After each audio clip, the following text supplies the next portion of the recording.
You know how the Australian Health Organisation, they have a recommended food, like it's the diet. Oh yes, so maybe the CSIRO diet. Something. It's a big one in Australia. There's some government organisation, and I was kind of wondering where these come from, and I came across something called the Standard American Diet. SAD, SAD. I thought that's an interesting. That's kind of a fun acronym, SAD.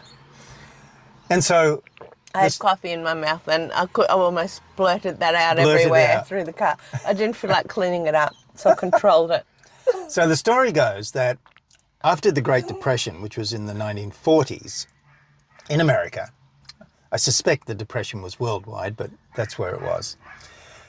A lot of people, great number of people, lost their jobs, businesses went out of business, farms went broke. It was a terrible, terrible time. And there wasn't a lot of food around. Well, it's World War II. Well, there was World War II, yeah, that's part of it as well. There wasn't a lot of food around. And people got their backpack, their swag, and literally went walking and just ate and got whatever they could.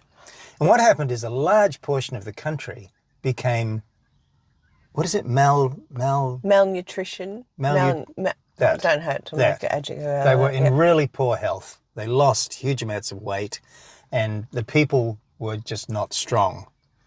And so the health authorities introduced this diet called the Standard American Diet. And the idea was to quickly bolster up the population, to get people to put weight on, because they needed people to work. I can't remember if there was a war on at the time, but they just didn't have... World War II finished 1945. 45. Okay, so I'm not sure on the timing of that, but they basically needed people to be stronger to build the country back up. And so the Standard American Diet included things like fried fatty foods, Wow. high intake of red meat, lots of sugar, and sugary drinks were introduced. Oh, wow. Yeah, I think that was the beginning of sugary drinks, and lots of fats and things like that. I don't have the full list with me. Right.